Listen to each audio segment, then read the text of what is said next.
Hey everyone, welcome back to DIY with Vinny.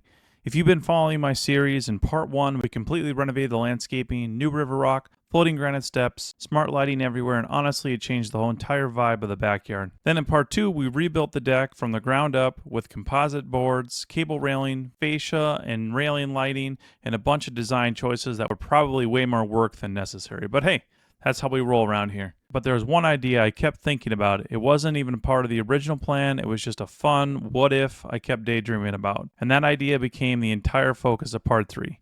My fully custom motorized outdoor TV cabinet.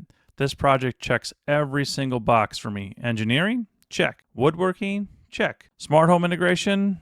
Double check. And a healthy dose of unnecessary overkill?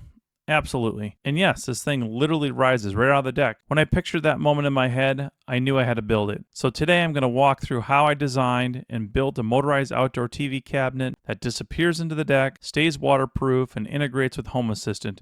It's functional, it's ridiculous, and it's honestly one of my favorite projects I've done yet. Let's get into the smart outdoor TV cabinet build. So let's talk about why I built this thing. I've always wanted an outdoor TV. My brother has one at his place, and it's a game changer. Football nights outside, movie nights, friends hanging out. Everything feels better with a TV outdoors. It's stupid how much it changes the space. But in my house, I have two problems. I don't have a good wall for mounting the TV like he does, and I definitely didn't have a budget for a legit outdoor rated TV. Most people would have said, all right, guess this isn't happening anymore. Some people would set the TV on a table and call it a day, but me, I decided to do the opposite of reasonable. At CES last year, I remember Sylvox showing their outdoor TV cabinets, and that flipped the switch in my brain. I thought, wait, I could build one of those, and I could integrate it into the deck itself. That's when the idea fully clicked. What if I built the cabinet right into the decking? The design goals were simple. Most of the cabinet would be hidden inside and underneath the deck. Only the top would be visible and sitting at about chair height. When it opened, the TV rises to the perfect height, and then when it's closed, the lid becomes like a little side table. It solved everything at once. Weather protection, the TV stays buried inside the deck, perfect viewing height, no neck pain, small footprint, doesn't eat up the deck space, and looks like a built-in feature, not a bulky cabinet. So simple concept, but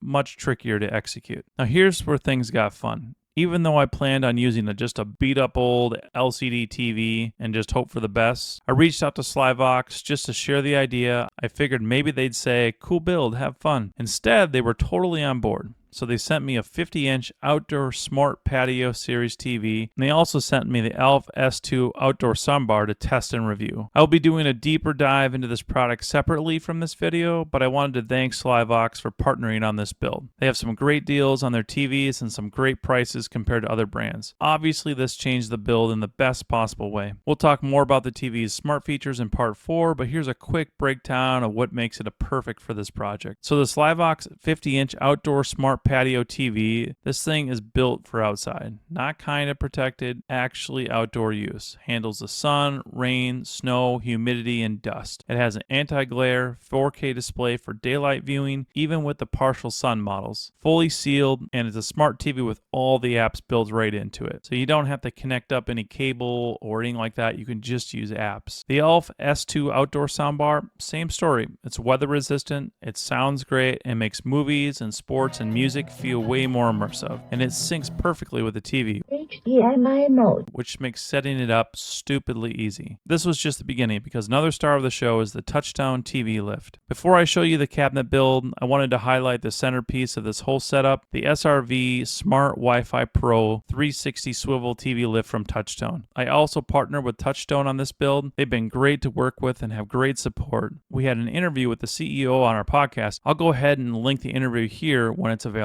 They have a bunch of great American-made products, and you can find them in the description. This lift is a monster. In a good way. It handles up to a 70-inch TV, it rises and lowers smoothly, and it rotates a full 360 degrees. Why does this matter? Because I wanted to buy a lift that's able to swivel the TV towards the deck seating and eventually towards a future pool or swim spa. So I needed the lift that wasn't just up and down, I needed the rotation as well. Be aware the rotation is manual, it's not motorized. It's Wi-Fi enabled though, works great with Alexa and Google through the Tuya integration. I also integrated it with Home Assistant through the local Tuya integration. You can control up, down, stop, and there's also some presets, all from the Smart Life app. It's all steel, still, super stable, and surprisingly quiet. Whether it's going up or down, it's smooth and doesn't shake the cabinet at all.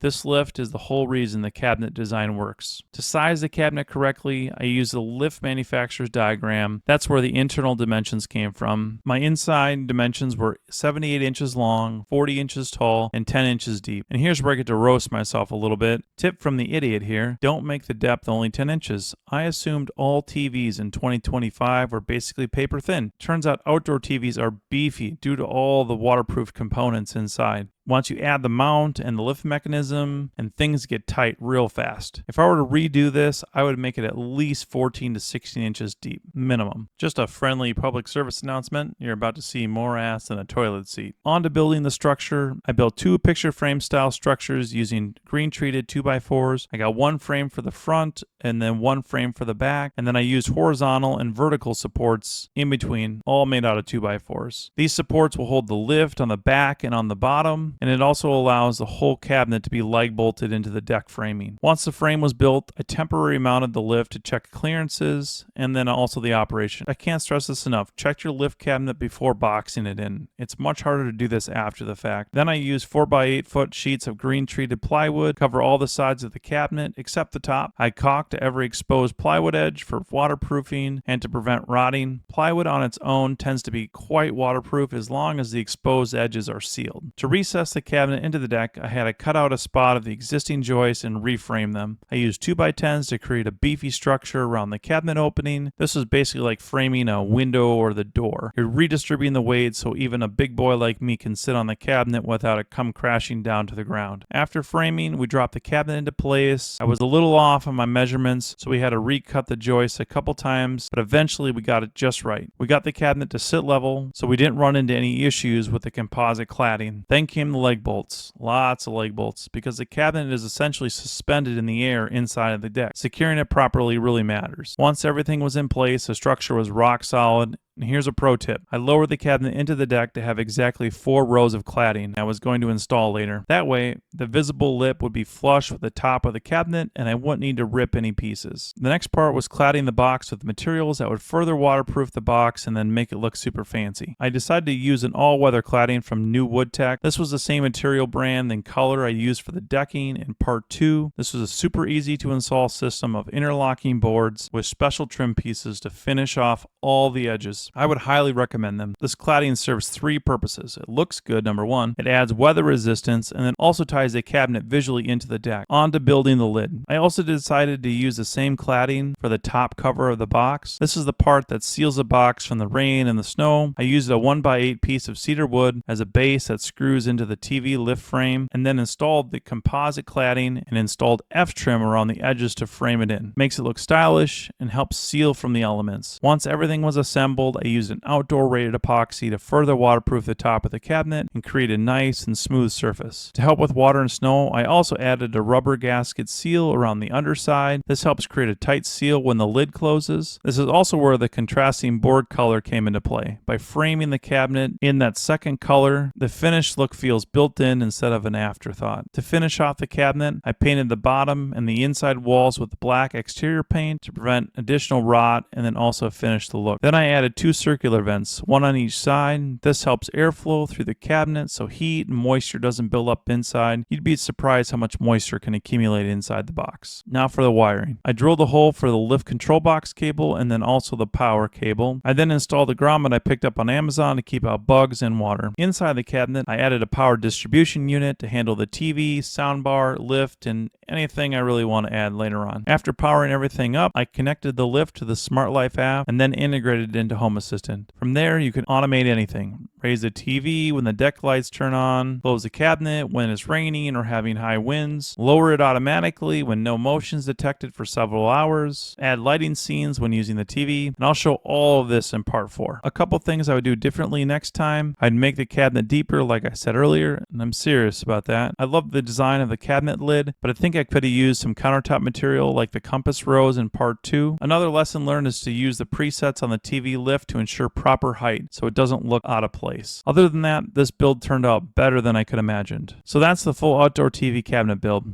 custom, waterproof, smart integrated, and designed to disappear into the deck. This project tied together everything I enjoy: DIY building, smart home tech, problem solving, and design. And honestly, it's one of the coolest things I've built yet. In part 4, I'll show you all the smart outdoor devices I use: lights, irrigation, camera, sensors, audio, including automations that tie everything together. So stick around, you don't want to miss it. Also check out the first and second part of the series on the screen now. Thanks for watching, and don't forget to support the channel by liking and subscribing.